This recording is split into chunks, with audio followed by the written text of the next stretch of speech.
Bom dia a todos.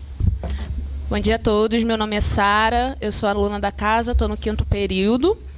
Nós vamos começar o 45º simpósio, coordenado pelo Laboratório de Estudos Teóricos e Analíticos sobre o Comportamento das Instituições, o LETACE.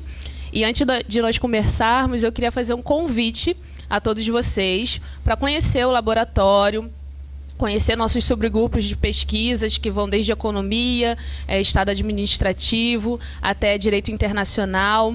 É uma boa experiência acadêmica, porque a pesquisa acadêmica enriquece muito o nosso currículo, não só profissional, mas pessoal, nos engrandece como pessoas. Eu comecei no LETACE no 1º período, com orientação do professor Bolonha, que eu tenho um carinho muito grande por ele, é bom deixar isso registrado aqui. Com a orientação dele, já iniciei minha pesquisa também no 1º período. No 3º período, nós participamos da JICTAC, que é a Jornada de Iniciação Científica da UFRJ. Ficamos em 1º lugar no ano passado, ganhando menção honrosa. E todos os agradecimentos da UFRJ a nós pela nossa pesquisa. E assim nós viemos correndo o Brasil com essa pesquisa iniciada no 1º período. Então, eu queria convidar vocês para conhecer o LETACE, não ficarem acanhados em relação de eu ainda estou no 1º período, eu não tenho muita experiência acadêmica, porque é do início que a gente começa. Então, agora vamos começar o nosso 45º simpósio. Aqui na nossa mesa, a nossa juíza da 5ª Vara Criminal, a doutora Adriana Cruz, graduanda em Direito por essa casa do ano de 93, mestre em Teoria do Estado e Direito Constitucional pela PUC Rio, onde pesquisou discriminação racial contra os afrodescendentes no Brasil e o impacto sobre a democracia, doutoranda em Direito Penal pela Universidade do Estado do Rio de Janeiro, onde pesquisa o encarceramento feminino. O tema do nosso simpósio de hoje, com a doutora Adriana, é reflexões sobre a magistratura.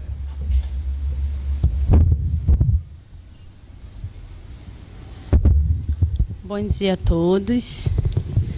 Agradecer muito a todas as pesquisadoras do LETACE pelo convite, agradecer ao professor Bolonha, Carlos Bolonha, pela acolhida, por abrir essa casa para mim, mais uma vez. Chegando aqui, eu dizia às meninas pela minha alegria de estar aqui especialmente hoje. Ontem eu completei 24 anos de formada por essa casa. O dia 14 de agosto é um dia muito especial para mim na minha trajetória profissional, porque ontem eu completei, foi meu aniversário de formatura. Ontem também eu completei 3 anos que eu me removi para a 5ª Vara Federal Criminal aqui no Rio de Janeiro. E ontem eu fiz a qualificação do meu projeto de tese, então lá no doutorado. Então realmente assim é uma data auspiciosa para mim, assim, eu acho, no calendário. Apenas até para registrar, eu comecei eu entrei no doutorado e a minha intenção inicialmente era pesquisar encarceramento feminino. Ao longo da trajetória no doutorado, eu alterei o meu objeto de pesquisa e a minha tese hoje alterou significativamente o seu objeto. Hoje eu estou escrevendo sobre compliance. Mas a questão do encarceramento é algo que me toca especificamente, porque é algo que diz muito sobre o meu dia a dia e é algo que a gente vai conversar aqui um pouquinho nesse tempo que nós temos para trocar. Conversando aqui com as pesquisadoras do LETACE, a sugestão o que nós pensamos que seria interessante de conversar com vocês seria fazer algumas reflexões sobre a magistratura. E para mim, falar sobre a magistratura é falar sobre a minha vivência, sobre o meu dia a dia. Então eu vou traçar para vocês um pouco da minha trajetória e, a partir da minha trajetória, eu vou tentar fazer algumas reflexões sobre a magistratura como instituição. Como ela relatou, eu entrei aqui na faculdade em 1993 e, quando eu entrei na faculdade, eu já entrei na faculdade com perspectiva e com o objetivo de ingressar na magistratura e especificamente na magistratura federal. Esse sempre foi o meu objetivo. E tracei toda a minha trajetória profissional, tanto a minha trajetória como estudante, como a minha trajetória profissional pós-faculdade, com esse foco, né? Logo depois que eu saí da faculdade, eu fiz um pequeno período, assim, acho que alguns meses, né? Eu fiz acho que um semestre na Escola da Magistratura do Estado do Rio de Janeiro, que naquela época tinha um desenho um pouco diferente do que é hoje. E logo depois eu fui aprovada no concurso para o Banco Central do Brasil. Na época eu não tinha ainda nem idade, nem o tempo profissional suficiente para fazer o concurso para magistratura. E então eu procurei um cargo que fosse privativo de bacharel em Direito, mas que fosse na área federal para que eu me mantivesse dentro daquele universo, que era aquilo que era o meu objetivo. Então, eu fui para a Procuradoria do Banco Central, fui procuradora do Banco Central do Brasil durante 5 anos, em Salvador e em Brasília. E morando em Brasília, eu fiz o concurso da magistratura. Na época, eu morava em Brasília, fiz o concurso lá na primeira região. Fui aprovada lá, fiquei bem classificada, acabei morando, porque a primeira região, não sei se vocês sabem, a Justiça Federal é dividida em 5 regiões. Aqui no Rio de Janeiro, nós estamos na segunda região, que abrange os estados de Rio de Janeiro e Espírito Santo. Lá em Brasília é a primeira região e abrange 14 estados, abrange todo o Centro-Oeste, uma boa parte do Nordeste, excluindo Pernambuco, abrange toda a região Norte, então é uma região muito grande. Mas eu fiquei bem colocada, fiquei lotada em Brasília mesmo, morava já lá e lá fiquei.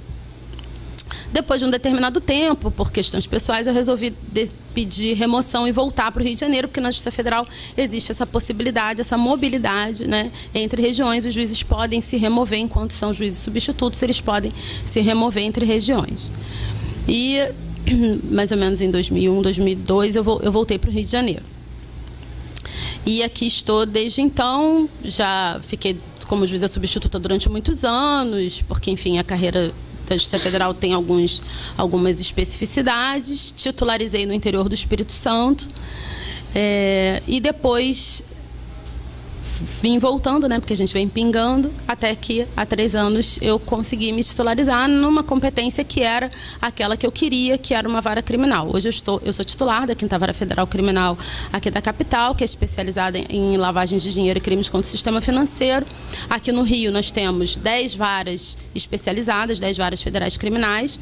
Somos 4 varas especializadas em lavagem, crimes contra o sistema financeiro, 5 varas especializadas em organizações criminosas e 1 vara que faz a execução penal, mas apenas das penas restritivas de direito. A execução das penas privativas de liberdade da Justiça Federal são feitas pela Justiça Estadual.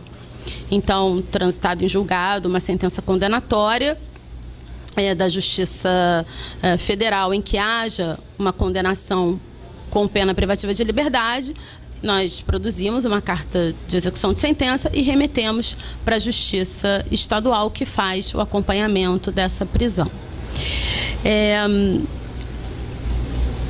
A magistratura, eu acho que a primeira reflexão que a gente deve fazer, e aqui a gente está, né, num laboratório que pensa as instituições, a primeira questão que deve estar muito presente quando se estuda ou se pensa ou se discute a magistratura é que a magistratura ela não se conjuga no singular, né? A magistratura ela se conjuga no plural. Não existe a magistratura brasileira, existem magistraturas brasileiras. Nós vivemos num país de dimensões continentais, então, dentro dos estados, as realidades são completamente diferentes. Entre os estados, as realidades são completamente diferentes. Em cada especialidade da magistratura há uma realidade diferente. Em cada grau de jurisdição, as realidades também são diferentes, né? E mesmo dentro de uma mesma competência, né, mesmo dentro da Justiça Federal ou da Justiça dos Estados, entre os estados há suas especificidades. Então, é muito importante, quando a gente pensa e reflete sobre magistratura, seja pensando melhorar a instituição ou mesmo criticar a instituição, enfim, sob uma perspectiva analítica, é preciso ter presente essa pluralidade, porque, em geral, a magistratura ela é vista monoliticamente. E a magistratura não é monolítica, né? Então, isso sob a perspectiva institucional. E sob a perspectiva individual, obviamente, nenhuma instituição é monolítica, né? A magistratura, os seus membros, eu gosto sempre de dizer, né? Os juízes, eles não vêm numa nave espacial de Marte e pousam nos concursos, né? Eles saem das instituições, eles saem do meio social, eles saem das faculdades de direito que nós temos, eles vieram dos colégios que nós frequentamos, né? E é esse caldo que vai formar o ethos e a mentalidade da magistratura nacional. Então, é muito importante que, em qualquer análise que se faça sobre a magistratura, a gente leve em consideração esses fatores, né? Esse olhar, ele precisa estar permeado por essa perspectiva, na minha percepção. Então, quando a gente pensa também em magistratura, a gente deve também pensar num sistema, né? Então, a magistratura ela está inserida no sistema de justiça. O juiz, quando ele atua ali em coordenação com uma série de outros atores que estão ali naquele universo. Então, para que o sistema funcione melhor, né, todos esses atores também precisam estar participando ativamente e melhorando os seus desempenhos. Inclusive, para que, na hipótese de de uma dessas peças não estar funcionando bem, os controles possam funcionar adequadamente, né? Então, essa é também uma perspectiva que eu acho que é importante na hora da gente fazer as análises e as reflexões, né? Então, quando eu vou, como advogado, participar de uma audiência, eu estou diante de um magistrado que eventualmente não esteja atuando como deveria atuar, aquele profissional de advocacia ele tem que estar preparado para saber reagir, né, institucionalmente de forma adequada no interesse dos seus clientes. E da mesma forma, o representante do Ministério Público. Da mesma maneira, o profissional magistrado, diante de uma pessoa que esteja indefesa, né, por um profissional da advocacia que não esteja exercendo adequadamente a sua atividade, ele tem que estar preparado para detectar essa situação e, dentro dos parâmetros legais, saber atuar, porque isso acontece e não acontece com pouca frequência, infelizmente. Bom, trazendo aqui um pouco para uma reflexão um pouco mais concreta e tentando, né, trazer para vocês um pouco mais da minha vivência, que eu acho que é o que eu imagino que possa, da minha parte, contribuir um pouco mais para vocês, né? Eu queria compartilhar com vocês o que é, para mim, né, o exercício da jurisdição e, especificamente, da jurisdição criminal, que não é realmente uma jurisdição fácil, né? Para mim, a jurisdição criminal não foi uma jurisdição que caiu no meu colo, não foi uma situação, eu quero ir para o Rio de Janeiro e a única vara que existe disponível é uma vara criminal. Não foi isso que aconteceu. Eu estava na Baixada, numa vara aqui na Baixada, que tinha competência plena. Eu tive a oportunidade de me remover para o Rio para uma outra competência e eu esperei, né, uma vara criminal que era aquilo que era o que eu queria. Então, a jurisdição criminal, para mim, ela foi uma escolha, né? Como eu acho que deve ser, né, em qualquer atividade na nossa vida. E a jurisdição criminal, ela traz uma série de questões, né? E a primeira delas, e a mais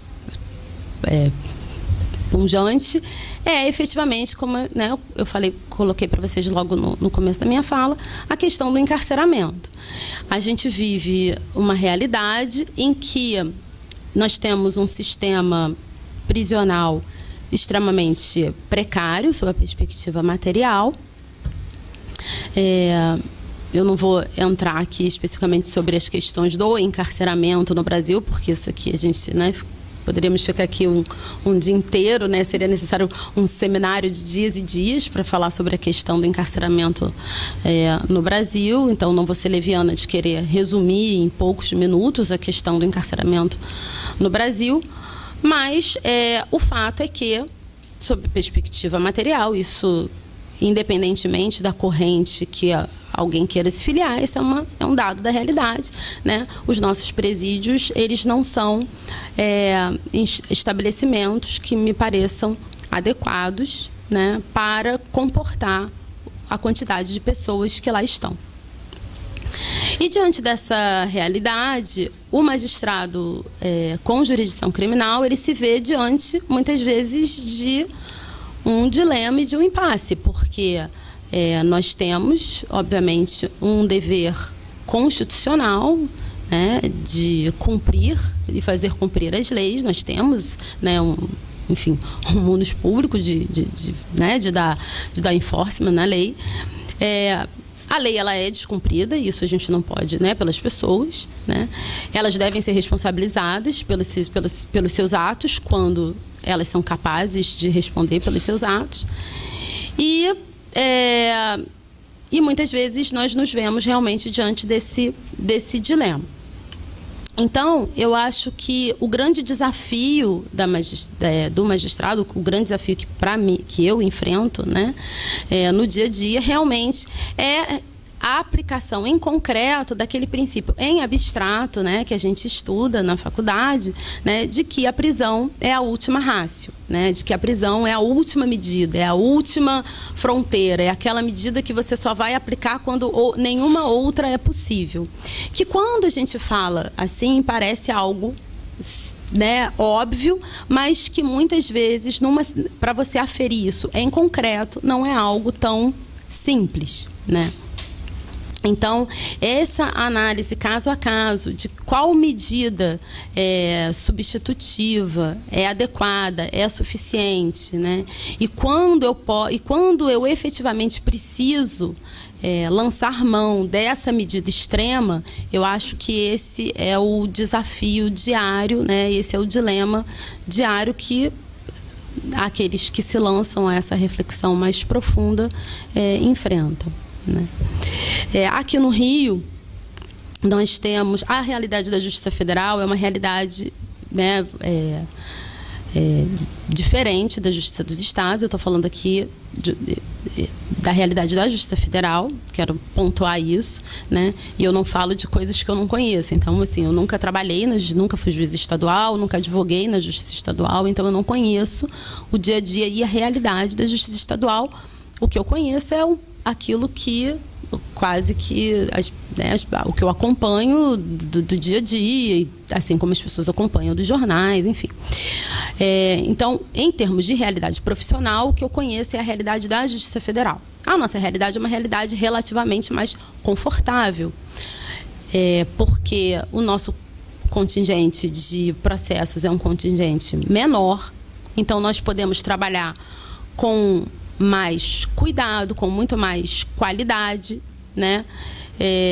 Em função do volume. Eu não estou dizendo que outros não trabalham com qualidade, estou dizendo que na relação tempo, número de processos, nós temos essa possibilidade. Então, a minha relação com o processo, eu percebo que é uma relação que me permite, né, uma análise muito mais artesanal. Eu consigo ter um trabalho, né, de qualidade com o meu trabalho. Eu tenho uma equipe de altíssimo nível que trabalha comigo, e isso realmente permite com que eu, assim como os meus colegas em média aqui na Justiça Federal Criminal, nós tenhamos realmente uma realidade bastante diferente desses números em geral que são divulgados.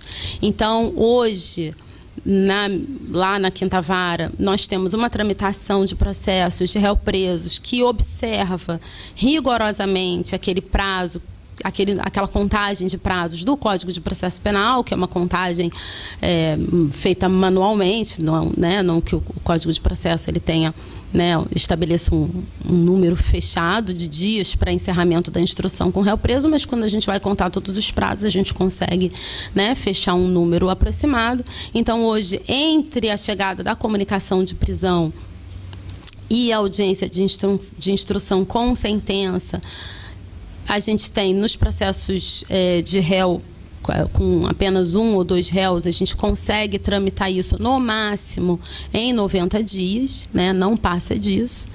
Então, o número de réus presos também é muito baixo, né? Hoje, eu acho que hoje, exatamente hoje, nós estamos na vara sem ninguém preso preventivamente. E as varas que têm réus presos preventivamente, me parece que são situações realmente que são situações efetivamente de prisões preventivas que fogem daquelas situações de jornal que a gente costuma vivenciar, né, que a gente costuma acompanhar. Enfim, então o que eu quero dizer com isso é que a análise, para mim, é uma análise que, de uma certa forma, ela fica um pouco... Eu estou analisando num universo que talvez não seja um universo representativo da realidade brasileira. Então, eu estou querendo fazer essa ressalva para vocês, né? Nós não vivemos essa realidade de 40% de réus presos preventivamente sem julgamento. Essa não é a nossa realidade. Outro dia eu estava fazendo mais ou menos um levantamento do universo de presos no Brasil. Talvez os presos da Justiça Federal não cheguem a representar, e não sei, é uma conta de cabeça, não é uma conta... Não é uma conta cientificamente feita, mas acho que desses 600 mil, eu arriscaria dizer que não muito, vou colocar esse número muito, muito para cima, não muito mais de 10 mil sejam presos federais, né? Presos federais, eu digo da Justiça Federal, né? Mas isso, assim, jogando muito, muito para cima, porque pela conta que eu tinha feito, esse número seria bem inferior.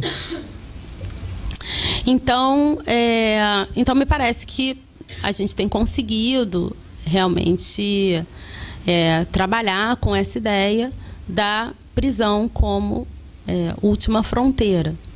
Mas esse é um desafio diário, né? E um outro desafio, que é muito grande, é o de trabalhar com a possibilidade de errar, né?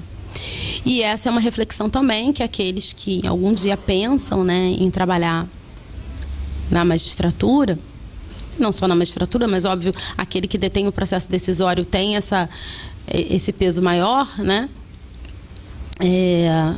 Devem também começar a refletir sobre como lidar com isso, né? Porque a magistratura é uma atividade que você carrega quase que 24 horas com você, porque a sociedade, ela... com razão, diz que o magistrado, e é assim mesmo, né? É um cidadão como outro qualquer, e obviamente nós somos um cidadão como outro qualquer, mas o fato é que a nossa atividade também exige de nós, né, um comportamento e um padrão de atuação acima do comportamento dos demais cidadãos, porque quando a gente desvia, né, os prejuízos que nós causamos são maiores, e quando a gente desvia, a cobrança ela é muito maior, né? E acho que é assim que deve ser. Então, para mim, é apenas uma descrição que eu estou fazendo.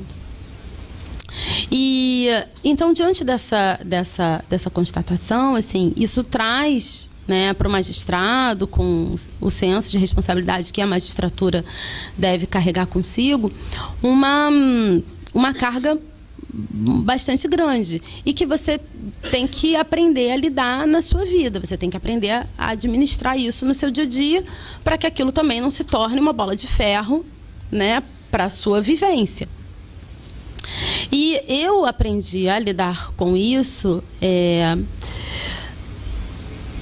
com a certeza de que aquele processo que está na minha frente naquele momento é o único processo que eu tenho, né? Embora ele não seja o único processo que eu tenho. Então, aquele processo que está na minha frente, ele tem a minha total atenção naquele momento. E eu estou proferindo a decisão, a melhor decisão que eu posso proferir naquele momento, ainda que ela não seja a melhor decisão idealmente pensada. Porque as decisões que nós damos, elas são contingentes, elas são as decisões que nós podemos dar com o universo de informações e de conhecimento e com quem nós somos naquele momento, né? É como aquela ideia do rio, da água do rio, que ela não passa no meio, né? O rio, ele não é o mesmo mais de uma vez. Então, assim, naquele momento é aquela decisão possível. Então, é essa serenidade, essa tranquilidade, é isso que me traz paz para poder prosseguir todo dia, né? E, principalmente, também a serenidade e a humildade de saber retroceder quando necessário, né? Tem um estudo feito na Alemanha,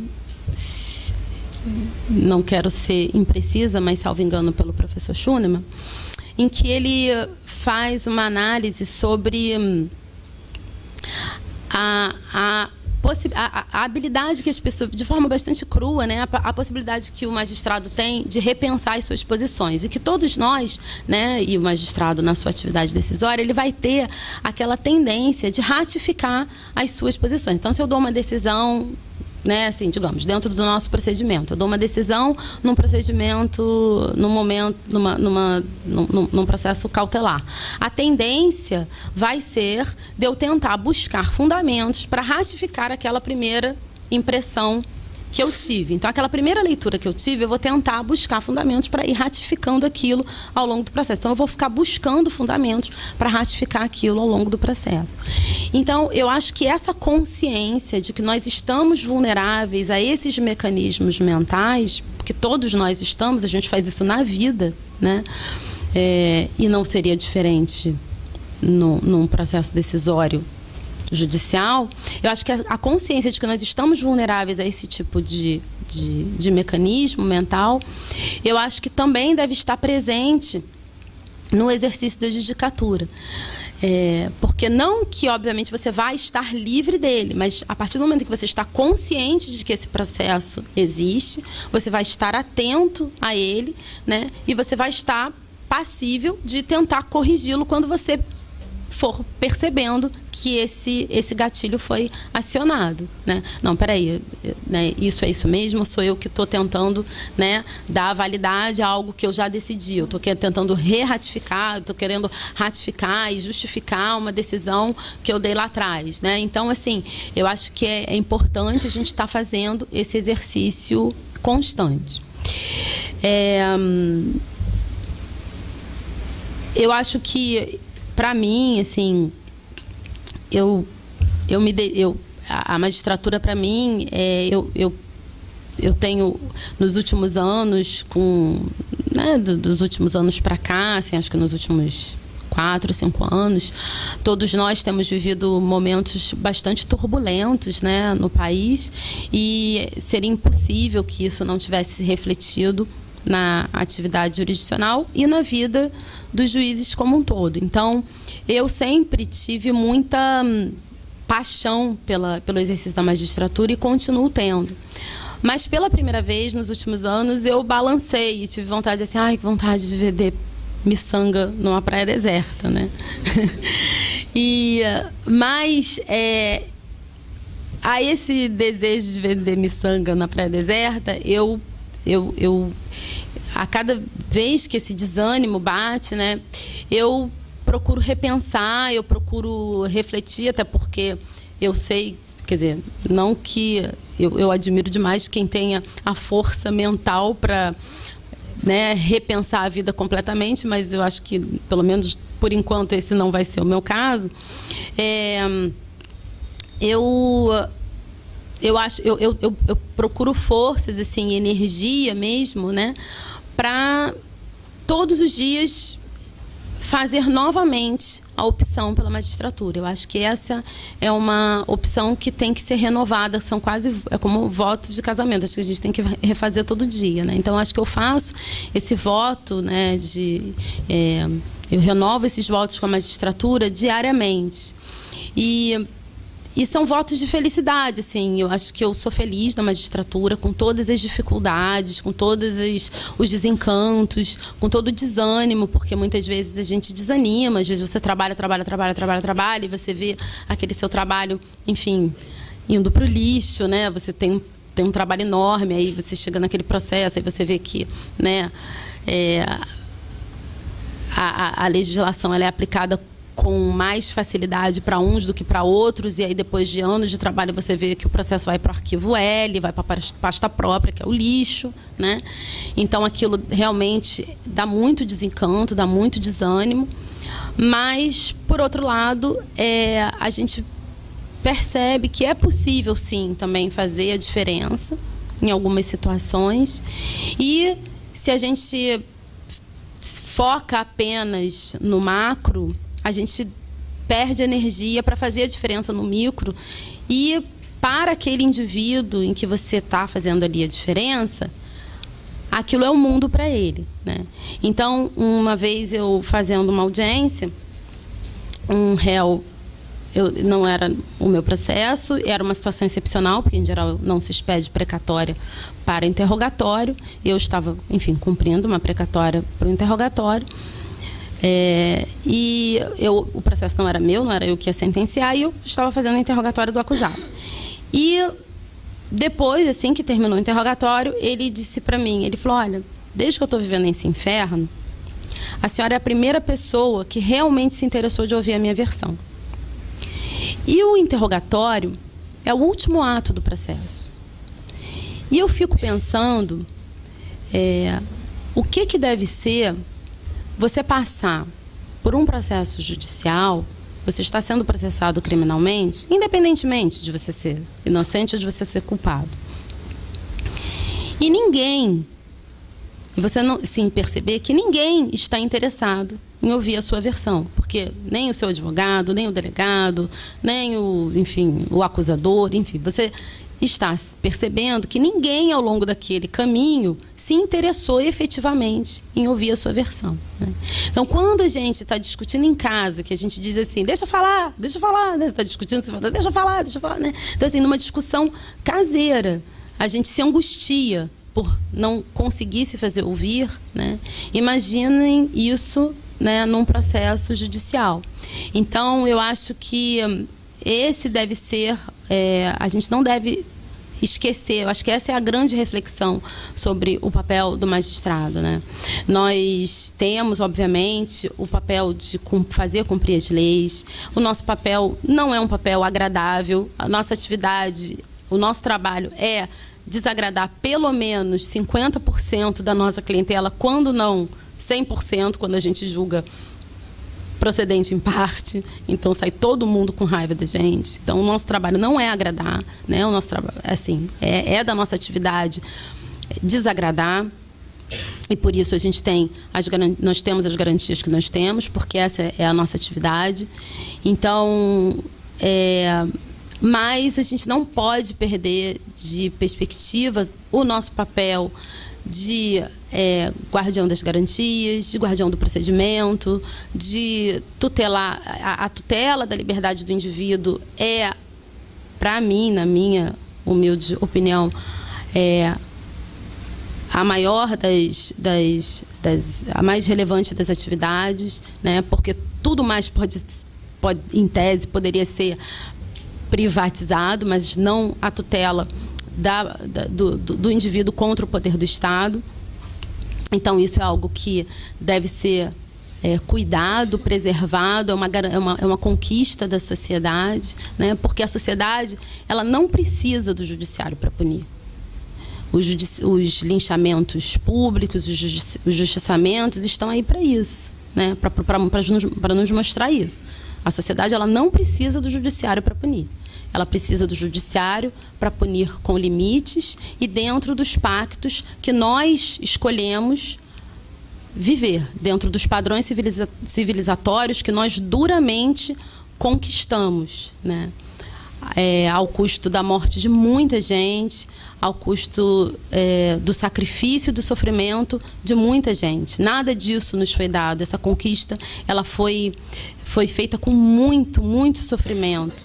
E nós deveríamos estar protegendo essa conquista, sim, com unhas e dentes, né? Porque muita gente pereceu para que nós pudéssemos ter a possibilidade de julgamentos com limites, a gente pudesse ter a garantia do princípio da legalidade, a gente pudesse ter a garantia do juiz natural, a gente pudesse ter a garantia... Nada disso foi dado gratuitamente, né? Então, essa é a reflexão que eu gostaria, né, as reflexões que eu gostaria de compartilhar com vocês. Agradecer mais uma vez o convite, né? Deixar as portas, oferecer para vocês, as portas lá da 5ª Vara Federal Criminal estão abertas a todos. Quando vocês quiserem aparecer para assistir a audiência. Eu geralmente faço audiência às terças-feiras. O juiz, há um outro magistrado também na vara, doutor Tiago Macaciel, faz audiência às quintas-feiras. As audiências, em geral, são públicas. E, enfim, quando vocês quiserem, serão muito bem-vindos. Obrigada, doutora Adriana. Eu vou abrir para 2 perguntas, sendo que uma já é minha. Alguém mais quer perguntar? Por favor, pode fazer a pergunta. Pode. É notório que a justiça brasileira é muito mais rigorosa que os presos pobres. Na sua atividade lá, a senhora já se deparou com pedido de prisão domiciliar para fins da defensoria pública? Olha, o que me parece é que eu acho que essa é uma reflexão importante para a gente fazer, já que a gente também está aqui no ambiente acadêmico, né? Principalmente aos que estão aí no primeiro período, né, uma reflexão aí que vocês podem fazer aí ao longo da vida acadêmica de vocês que está começando, né? O que acontece é que nós temos um direito penal que se aplica com muita facilidade para aqueles crimes, né, que são, digamos, chamados como crimes que são classificados dentro daquela categoria do direito penal nuclear e tradicional. Então, se eu tenho lá aquele crime, um autor, uma conduta, um patrimônio violado, você faz aquela subsunção, aquilo é pá, pá, pum, né? Então, isso vai ser aplicado com muita facilidade. Nós temos enfim, uma determinada orientação a sociedade tem uma escolha de atuação em termos de política criminal voltada para coibir determinados crimes com mais rigor, e aí é esse universo de pessoas, né, que vai ser atingido com mais violência. Esse é um fato. Como eu coloquei para vocês, a Justiça Federal, eu não acho que ela possa ser um recorte muito adequado para essa reflexão. Por quê? A gente tem ali, o que a gente vai ter em termos de crime? A gente pega alguma coisa de criminalidade, digamos, dessa criminalidade nuclear, essa criminalidade comum, na nossa competência residual, digamos assim, vou colocar dessa maneira. Principalmente na questão das drogas, não na parte de organização criminosa ou do tráfico internacional de grande porte, mas principalmente no caso das mulas, né? Que é aquela ponta, né? Digamos, aquela pessoa que está na ponta. Então, a pessoa que vai carregar e tal. O que eu tenho observado, principalmente aqui no Rio? Tem chegado, o perfil das mulas tem mudado muito. Antes, pelo menos nos últimos processos que eu tenho recebido, também não posso dizer que esse é representativo de todas as varas, mas assim, estou falando do que tem chegado mais na minha vara. Então, antigamente chegavam muitos imigrantes, principalmente da África, muitos africanos, e agora tem chegado assim, muitos casaizinhos, a menininha branquinha, o rapazinho branquinho, Patrícia, com aquele perfil de patricinha, porque eles vão passar pela fronteira, né, com a aparência de casal viajando, de adolescente mochileiro, né, de jovem mochileiro que acabou a faculdade e vai viajar, ou do universitário que está indo, sei lá, fazer intercâmbio, ou sei lá o quê, né? E isso, em tese, passaria com mais facilidade pela fronteira. Então, essa lógica, ela vai se reproduzir, né? A lógica do recorte racial, de gênero, ele vai se em cadeia, né? Aquilo vai se reproduzir em todos. Então, até o tráfico, ele vai reproduzir essa lógica. Ele vai procurar aquele universo de pessoas, ele vai instrumentalizar aquele universo de pessoas que ele acha que vai passar pela fiscalização, porque ele acha que a fiscalização vai ter aquele olhar, né? Então, digamos, o que a gente tem em termos de clientela, assim, né, não gosto de usar essa expressão, estou usando essa expressão, não é uma expressão feliz, mas enfim, o universo de acusados que tem chegado, pelo menos no meu dia a dia, não representam tanto esse universo de pessoas que o senhor se referiu, né? Por conta, principalmente do aumento, enfim, não vou apontar causas porque seria leviana, mas o fato é que a gente tem tido um aumento grande de furto, de roubo, né, de carga aqui no Rio. Então, quando o roubo de carga é dos Correios, a competência é da Justiça Federal, e também muito roubo a carteiros. Então, esse roubo também é da Justiça Federal. Então, isso também ficaria nesse universo dessa criminalidade nuclear, que seria uma criminalidade que é mais próxima da criminalidade que é tratada na Justiça Estadual. Mas são crimes com violência, então também eles, né, como geralmente são crimes com violência contra a pessoa, eles não entram muito nessa categoria, né, da prisão domiciliar e tal.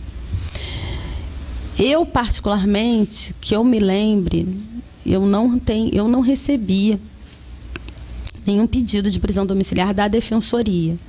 O que eu recebi há um tempo atrás, é um processo que eu vou comentar porque já decidi, inclusive já foi decidido pelo Superior Tribunal de Justiça, a sentença até acho que já transitou em julgado dessa moça. Era uma situação de liberdade provisória, porque ela era mãe acho que ela tinha 4 filhos, e ela estava presa preventivamente. Mas era uma situação em que ela tinha vindo, era uma situação de tráfico de armas, né? E um carregamento muito grande de munição, enfim, bastante significativa, e munição, enfim, pesada, né? E as crianças, eram várias crianças, nem todas moravam com ela, enfim, era uma situação específica. Eu deneguei a liberdade, porque entendi que naquela circunstância era hipótese de prisão preventiva, o tribunal também negou, o Superior Tribunal de Justiça também negou, ela já está sentenciada, a sentença, inclusive, já transitou em julgado. Então, a hipótese ali não é nem de cautelar, nem nada, porque ela já está presa, prisão-pena. Mas, assim, que eu me lembre, a Adriana, não recebi, não me lembro, assim, de nenhum caso especificamente que eu tenha recebido, não. Mas é como eu falei para o senhor, assim, o universo da Justiça Federal, assim, não é representativo desse universo, assim. Doutora Adriana, eu queria saber a sua opinião, porque atualmente nós temos uma polarização política muito grande, e queria saber a sua opinião a respeito da pressão da sociedade para que o juiz use a prisão como primeira, não como última alternativa de sentença. Qual o impacto, né, dessa visão social, dessa pressão social para a decisão do magistrado? Eu acho que, bom, não sei exatamente qual é a sua dúvida, assim, né? Mas para mim não tem dúvida, né? Assim, para mim não tem questão, assim, o magistrado ele decide conforme as circunstâncias do processo. A pressão social, ela vai... Então, é interessante a gente falar de pressão social porque antigamente se usava muito a expressão clamor social, né, para a questão da prisão, principalmente antigamente nas questões de júri, né, nos crimes, nos homicídios, naquelas situações de grande impacto, aqueles crimes muito violentos e tal. E hoje a questão do clamor social, ele digamos, se transmudou para um outro universo de crimes, né? Crimes especialmente voltados contra a administração pública, né? A questão da corrupção, que a sociedade realmente, né? Enfim, com razão, tem repulsa àqueles que tentam se locupletar daquilo que é de todos, né? Mas, em termos do processo, como eu falei, assim, o trabalho do juiz...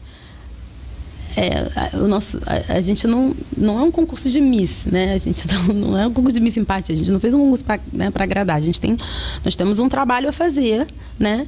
E a gente deve, enfim, se aquela situação é uma situação de prisão, a gente vai concretizar. Se aquela for uma situação de soltura, a gente tem que concretizar, né? Eu acho que eu vou, assim, até por uma questão, enfim, ética e legal, né? Eu não posso me deter em processos específicos, principalmente processos em andamento, mas o que me parece é que muitas vezes também há talvez haja uma avaliação de jornal, né? Assim, eu acho que também nós do direito, né, vocês aqui como estudantes agora também devem se lançar agora a um olhar mais qualificado sobre os debates, né? Então, quando a gente fala de uma decisão, a gente tem que pegar o processo, a gente tem que ler a decisão, a gente tem que ver o fundamento, né? Você tem que olhar o processo, o que o processo está dizendo, né? E é dialogar muitas vezes com o processo, né? Eu acho que é impossível, como eu falei, assim, os juízes eles não saíram de Marte. É óbvio que em qualquer situação, né, todos nós vamos ser em alguma medida influenciados pelo meio em que nós vivemos, né?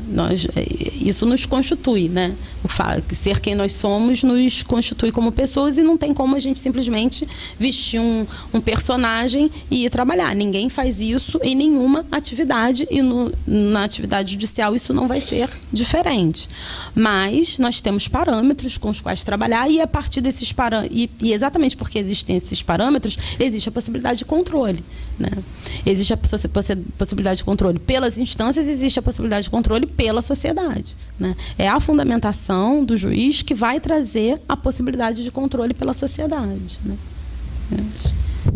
Vamos encerrar, né, nosso 45º simpósio. Agradeço a participação de todos, né? Aguardo vocês semana que vem. Muito obrigada, doutora, pela presença. Foi uma honra tê-la conosco. Eu agradeço a vocês.